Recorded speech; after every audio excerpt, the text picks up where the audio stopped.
Pada 5 September 2024 mendatang, Timnas Indonesia akan menghadapi Arab Saudi dalam laga perdana kualifikasi Piala Dunia round ketiga di King Abdullah Sports City Stadium Jeddah, Arab. Secara umum, Arab yang kini dilatih oleh Roberto Mancini memang menjadi lawan yang lebih diunggulkan untuk memenangkan pertandingan kontra Timnas Indonesia. Namun ada beberapa faktor penting yang bisa membuat Mancini terkejut dan bahkan waspada saat menghadapi Indonesia. Dan salah satunya adalah kualitas pemain Indonesia saat ini yang gak sama sekali ngegambarin ranking posisi tim Garuda. Jadi kita mungkin di ranking 132 FIFA sekarang dan Arab berada di ranking 50-an dunia. Tapi menariknya, pemain-pemain kita bahkan lebih bernilai dibandingkan pemain dari Timnas Arab Saudi. Gak percaya? Yuk simak rangkuman video berikut ini.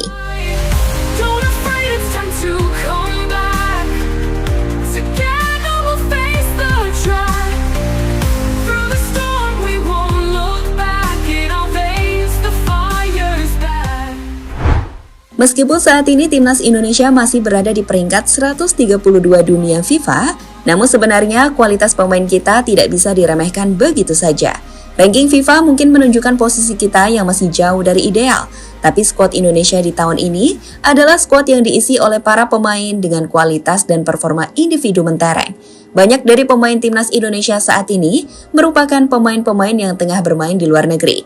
Kompetisi di liga-liga yang lebih kompetitif layaknya Belgia, Inggris, Belanda hingga Serie A Italia.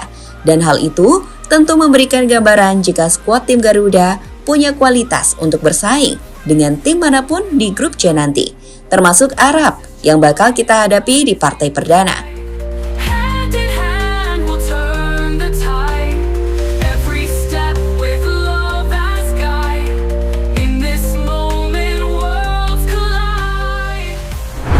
Untuk mengetahui seperti apakah perbandingan skuad Timnas Indonesia dan Arab Saudi, kita akan coba membuat perbandingan berdasarkan nilai market value dari pemain terbaik di tiap lininya.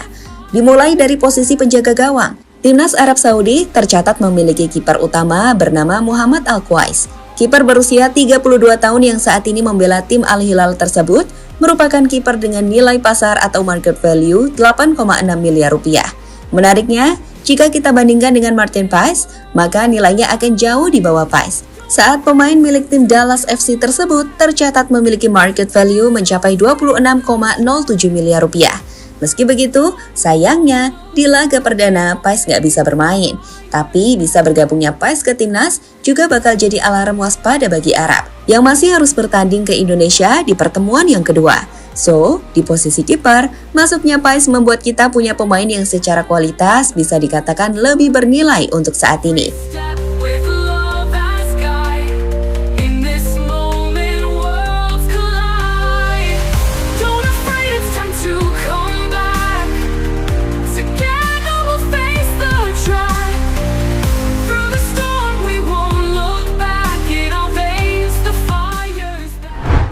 Untuk posisi defender atau lebih khusus di posisi back tengah, Arab ini masih mengandalkan back tengah Al-Hilal yang terkenal suka memprovokasi para pemain bintang.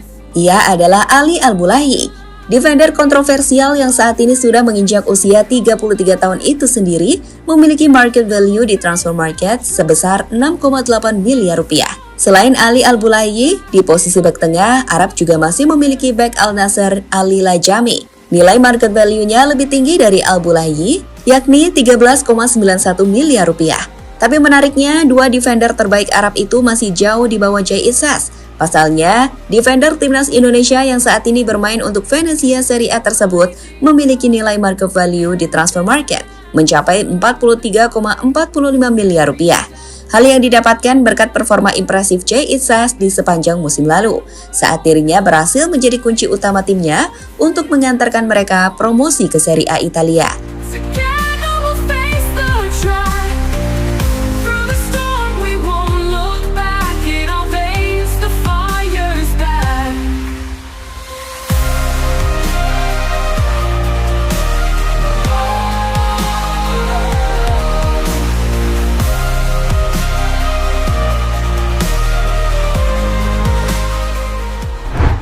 Sekarang maju ke posisi tengah ya.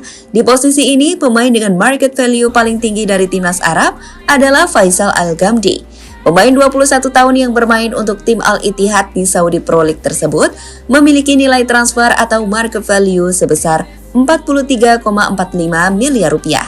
Cukup tinggi yang juga menggambarkan kualitas pemain muda tersebut. Tapi menariknya lagi-lagi, nilai tertinggi pemain Arab di posisi gelandang masih kalah dengan gelandang terbaik timnas Indonesia, yakni Tom Haye. Pemain yang musim lalu bermain untuk tim Heerenveen itu memiliki market value mencapai 52,14 miliar rupiah. Haye yang musim lalu bermain di Heerenveen jelas merupakan salah satu gelandang terbaik Asia saat ini.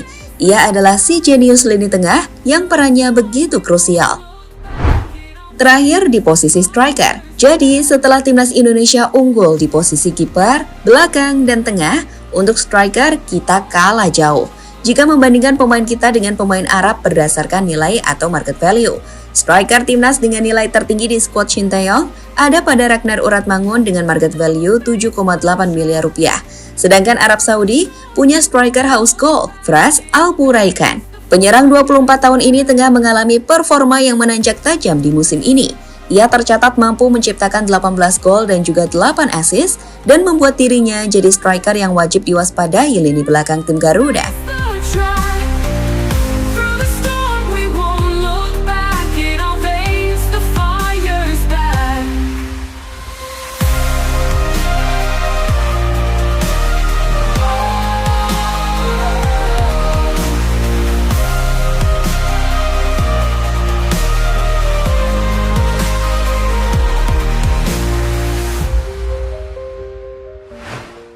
Mancini nggak bisa ngeremehin timnas.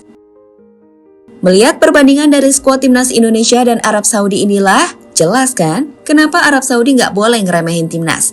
Memang sih pasukan dari Mancini masih akan tetap jadi unggulan di partai pembuka nanti. Apalagi mereka juga main di kandang. Tapi sekalinya mereka lengah, dan harapannya emang lengah, kita bisa menghukum tim tersebut dengan kualitas yang dimiliki para pemain timnas. Mancini sendiri sudah pernah menyaksikan timnas Indonesia bermain secara langsung. Saat itu ia menyaksikan timnas U23 dan diminta untuk memberikan penilaian, di mana ia menilai ada paling tidak 4 pemain yang membuatnya terkesan. 4 pemain tersebut adalah Justin Hubner, Ivar Jenner, Nathan Chuaon, dan Marcelino Ferdinand. Keempat pemain ini jugalah yang bakal dihadapi oleh pasukan Roberto Mancini, mengingat keempat pemain tersebut juga dipanggil oleh pelatih timnas Indonesia, Coach Shin Tae-yong.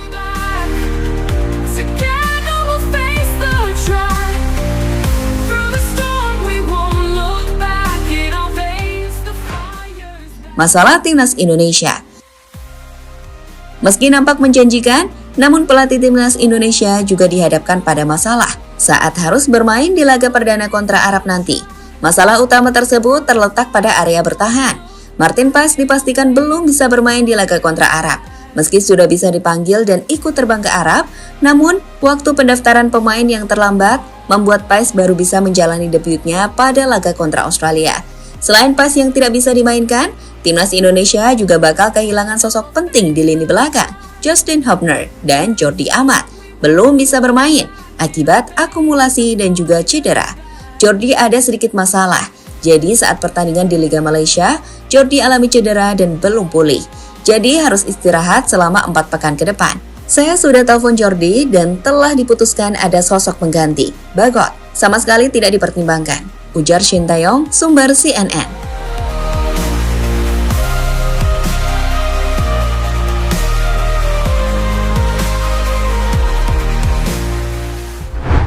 Sekali lagi, Arab Saudi mungkin datang dengan status unggulan, namun timnas Indonesia di bawah asuhan Shin Tae-yong memiliki kekuatan yang bisa menjadi kejutan. Kecepatan, agresivitas, dan taktik permainan yang dinamis bisa menjadi kunci untuk menentang dominasi Arab Saudi di lapangan. Jelas, Mancini mungkin harus lebih memperhatikan potensi serangan balik cepat dan permainan sayap Indonesia jika tidak ingin malu di depan penggemar mereka sendiri.